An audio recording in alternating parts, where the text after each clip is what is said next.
मुझे अफ़सोस होता है कि आज जिस दौर का हम शिकार हैं, जिस दौर में हम रह रहे हैं, नेकी प्रायोरिटी नहीं है लोगों की। लोग नेक बनना नहीं चाहते, लोग सिर्फ शायद नेक दिखना चाहते हैं। और ये डॉक्टर इसरार रहीमहुल्लाह का बड़ा फेमस सेंटेंस है कि हम लोग नेक दिखना चाहते हैं, बनना नहीं चाहते। और जो दीगर हमारे लोग हैं वो वैसे ही नेकी दूर दूर तक उनका टॉपिक ही नहीं है, मॉरल वैल्यूज़ दूर दूर तक उनका टॉपिक ही नहीं है। आज हलाल और हराम की तमीज़ सिखाना छोड़ दी है पेरेंट्स ने बच्चों को, इस पे बात ही नहीं होती। दीन का इल्म हासिल करने पे बात ही नहीं होती। हालांकि सबसे वैल्यूएबल चीज़ जो हम अपने बच्चे को दे सकते हैं वो दीन का इल्म है। इससे वैल्यूएबल चीज़ हम नहीं ट्रांसफ़र कर सकते उसे। और मैं अक्सर ये बात करता हूँ कि अगर आपका बच्चा आईवी लीग से भी पढ़ रहा है ना, लेकिन उसका कल्चर लॉस्ट हो गया, वो आपके कल्चर से और वैल्यूज़ से गया, तो मेरे नज़दीक वो अनपढ़ है। क्योंकि एजुकेशन की डेफिनेशन ही है, आप किसी भी एजुकेशनिस्ट से, दुनिया के एजुकेशनिस्ट से एजुकेशन की डेफिनेशन पूछ लें, वो आपको एजुकेशन की डेफिनेशन बताएगा कि it is the transfer of culture and values from one generation to another. ये एजुकेशन है। तो एजुकेशन ये तो नहीं कि आईवी लीग से पढ़ आना और पीएचडी कर आना या मास्टर्स कर आना, वो तो एक फ़न है। और फ़न आपके बच्चे ने सीख लिया, बहुत अच्छी बात है, मे बी वो मिलियंस कमाएगा। लेकिन अगर वो अपने कल्चर से, अपनी वैल्यूज़ से गया तो फिर वो एजुकेटेड नहीं है। इसका मतलब आपने अपनी जनरेशन को स्टेक पे डाल दिया। तो unprecedented downfall of moral values आज के दौर में देखने के आ रहा है। और लोगों के बिहेवियर्स, लोगों के रवैये, लोग ग्रीडी होते जा रहे हैं, मटीरियलिस्टिक होते जा रहे हैं। हमारी पॉलिटिक्स से लेकर, इकोनॉमिक्स से लेकर हर चीज़, सोशल स्ट्रक्चर, सोशल फैब्रिक, वो मटीरियलिज्म पर बेस्ड है।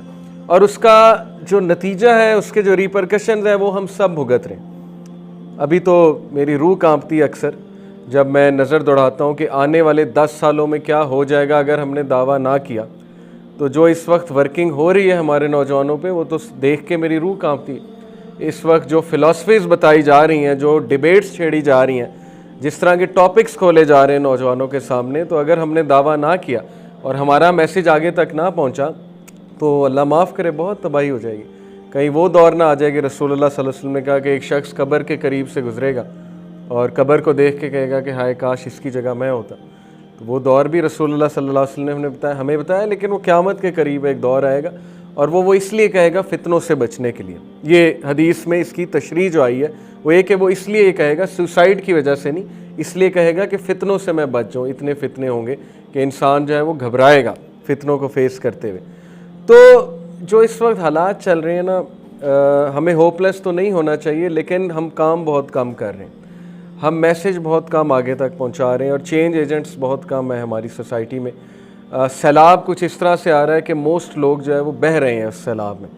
और जो इस वक्त फेमिनिज़म की जो वेव है, fourth wave, fifth wave feminism, औरत अगर करप्ट हो गई सोसाइटी की तो आपकी सोसाइटी ख़त्म है। अगर आपकी औरत जो है, औरत ज़ात, उसको आपने करप्ट कर दिया मॉरली, तो फिर योर सोसाइटी इज़ ओवर। और मैरिज का इंस्टीट्यूशन जिस तरह से हिट हो रहा है मैं आपको बता नहीं सकता, because of all the so called philosophies. Fifth wave feminism, फिर लिबरलिज़म का टॉपिक छेड़ दिया, ज़ाहिर है political philosophy, liberalism as a political philosophy, फिर ये रिलेटिव मोरालिटी का कॉन्सेप्ट छेड़ दिया। जो भी इस वक्त चल रहा है, तो मैं तो बहुत परेशान होता हूँ अक्सर कि हमारी जनरेशन्स का क्या बनेगा अगर हमने दावा ना किया, अगर हमें वेकअप कॉल ना आई। और वो वेकअप कॉल यही है कि हमें नेकी की तरफ वापस आना है, हमें अल्लाह के नेचुरल वर्ल्ड ऑर्डर की तरफ जो है वो वापस आना है। इस वक्त ह्यूमैनिटी अल्लाह के वर्ल्ड ऑर्डर से हट के दूसरे वर्ल्ड ऑर्डर पर है। इसको मैं शैतानी वर्ल्ड ऑर्डर कहूँ या एंटी रिलीजियस वर्ल्ड ऑर्डर कहूँ, हर चीज़ उल्टी है। तो अल्लाह का वर्ल्ड ऑर्डर था गिविंग, तुम लोग गिवर्स बनो, गिविंग करो, ह्यूमैनिटी की बात करो।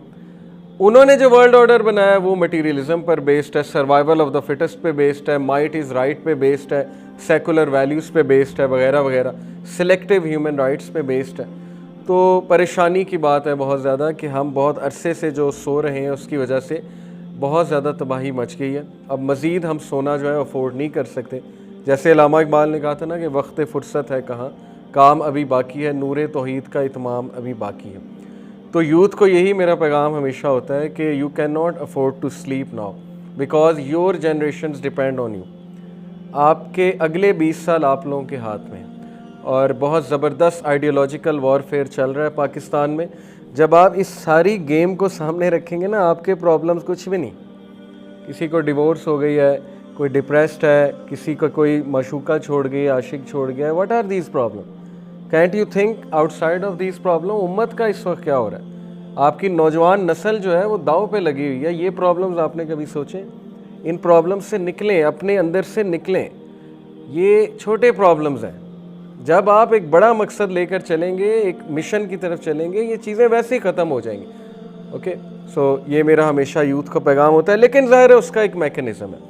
ऐसा नहीं होगा कि एक बंदा खड़ा होगा और चेंज आ जाएगी। उसके लिए नेक बनना पड़ेगा, क्योंकि जब तक इंसान नेक नहीं है तब तक जो है अल्लाह ताला की मदद नहीं आती। सीधी सी बात है, right?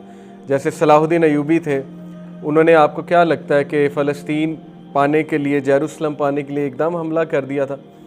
He used to wake up every night, Salahuddin Ayyubi रहिमहुल्लाह, और वो देखते थे कि कौन सा पहर, रात के एक पहर को उठते थे और वो देखते थे कि कोई ऐसा दिन जब सबसे ज़्यादा लैंप्स जल रहे हैं खैमों में।